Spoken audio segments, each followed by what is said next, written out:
Foo Fighters. Concrete and Gold.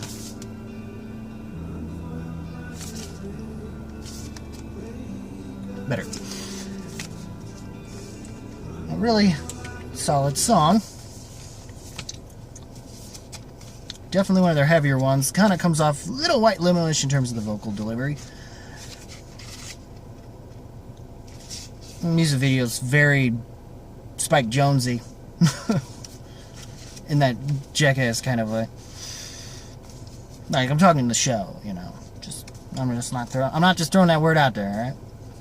Some of you people. Mine's out of gutter. Anyway. First track's t-shirt, kind of just a cold little opener before it kind of weaves itself into Run. Make It Right. Make It Right's, honestly, for me, this album is their 9th studio album, I believe. It's been literally 27 years the band has been together. And this is the first to feature producer Greg Kurstin on the record, and as well as having their keyboardist, who I believe is under the name, if I can find it. Where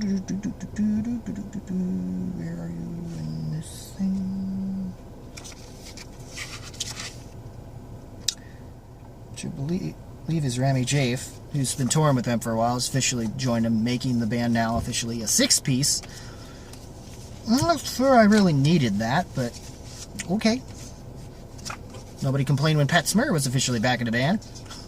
Nobody. And that turned out real well with Lacing Light.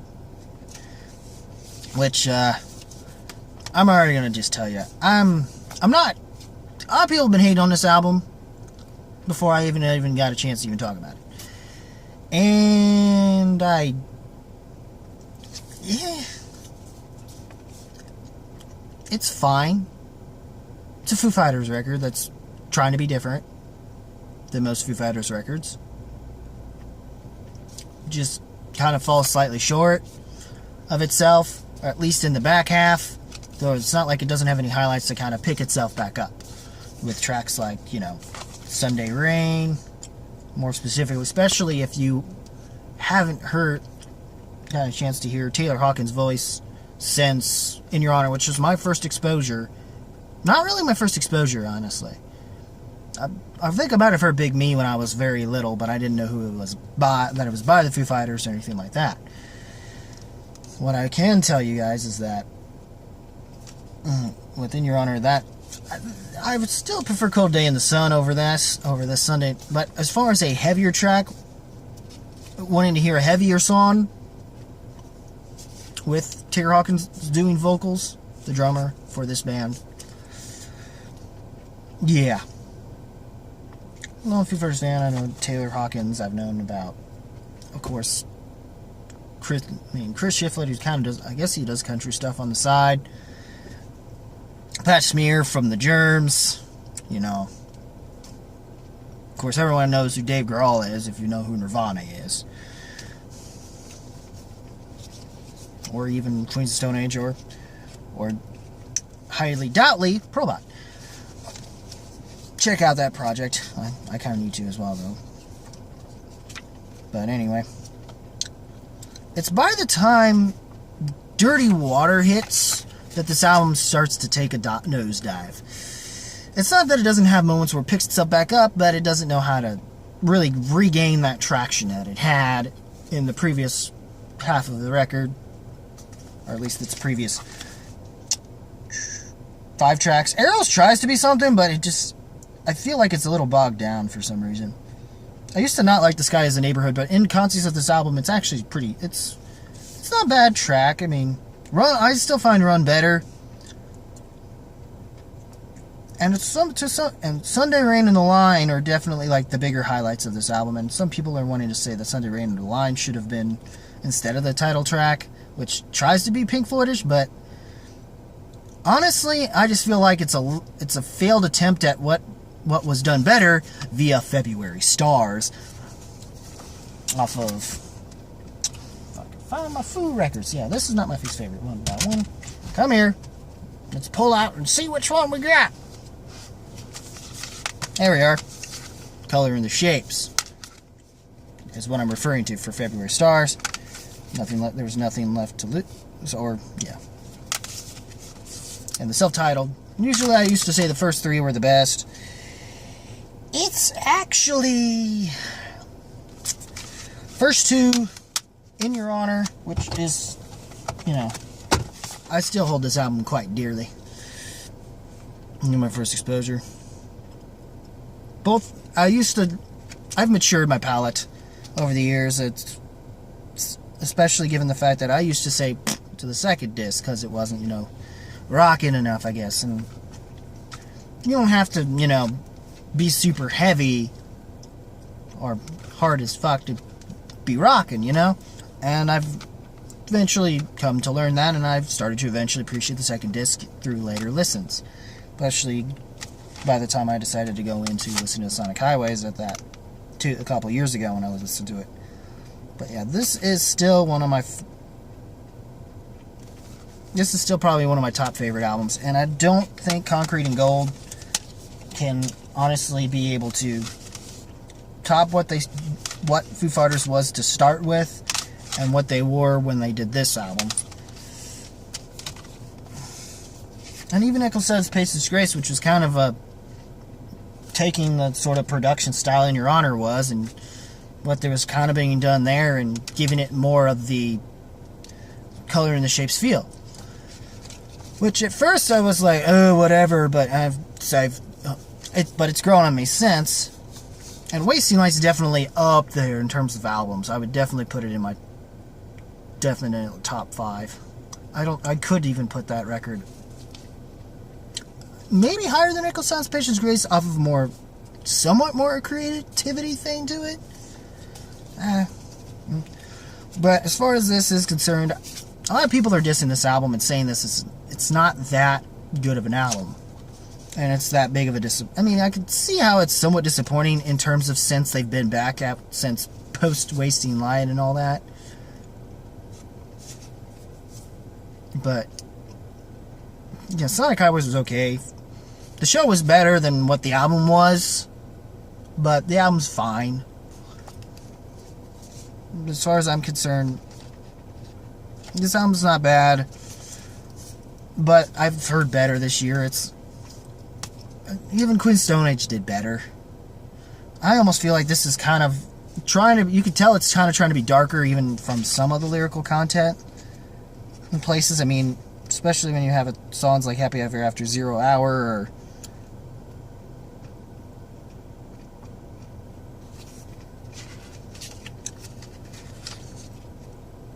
or even mostly that track. Sunday Rain it definitely starts getting darker, but it's sound-wise it tries to be something else to it, and it's fine. I don't hate this album at all. I'm not entirely disappointed in the band.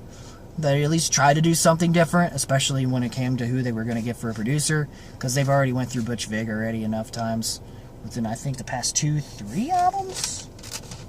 Okay, Echo Sounds Patience Grace. Let's see if he produced it.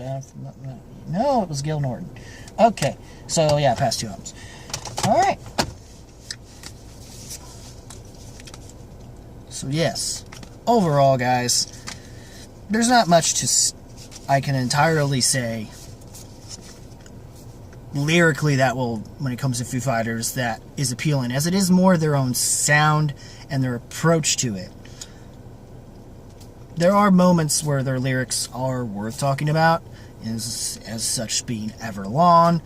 Mostly a lot of their earlier stuff, before they started getting repetitive, even though that was kind of around the time of In Your Honor, but at least it had enough going on for it that it made it, tolerable, but it was still, I'll still defend this album to my dying day. Despite what other people will say, especially the first disc, which most people say the second disc is better. They're both equally good and deserve to be equally just as much a big part of that album. Not just separately, but together. Regardless, when it comes to Concrete and Gold, which is what we've been talking about here. Overall, I unfortunately gonna have to give it one of these,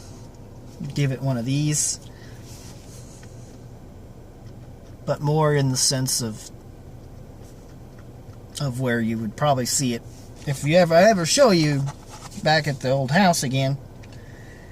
It'll probably be up around where your Art of Anarchy and, yes, unfortunately, Nickelback, but I would still listen to this album I would probably listen to this album over the Nickelback record and the Art of Anarchy record, for sure. Still, especially with a little more variety. I mean, Make It Right, having background vocals with Justin Timberlake. There was a lot of features from a lot of people. I think one of the chicks from The Kills or something.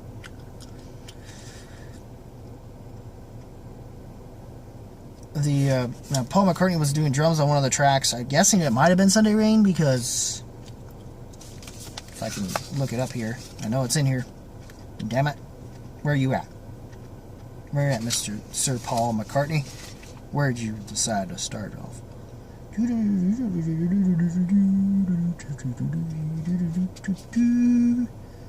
Let's see. It would be... I was right. Sunday Rain. Because Taylor was doing vocals. Which was good. As expected for anyone who's heard Cold Day in the Sun off of In Your Honor. So, it was nice to hear him work well with the heavier side of Foo Fighters. So, and that's something I'm definitely looking forward to seeing from the band in the future. But there's not much to talk about here. The band has done better, but they've done far worse. And it's definitely not going to make my top 10, unfortunately.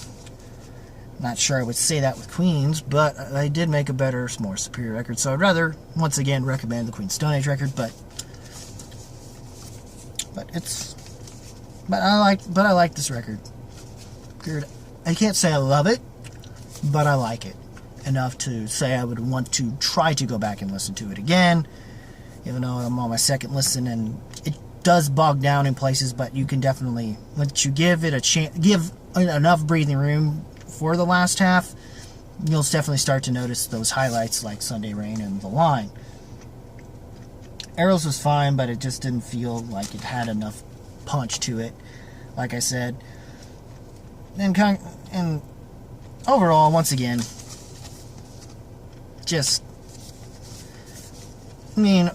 I've talked about better albums. In fact, there's one next month that's finally gonna hopefully be out everywhere properly, that I can finally talk in full detail about.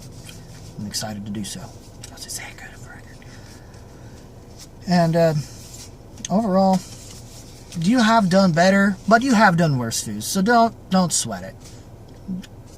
You'll do fine as long as you make it up to us in the next album. If you decide to make another album, I'll be all for it. So, again, guys, what y'all think of Concrete and Gold? Did you love it? Did you hate it? Or did you just like it? Or just find it meh, okay, whatever? Comment below. Leave a comment below. Let me know. Check out like and follow me on Facebook. Hit that subscribe.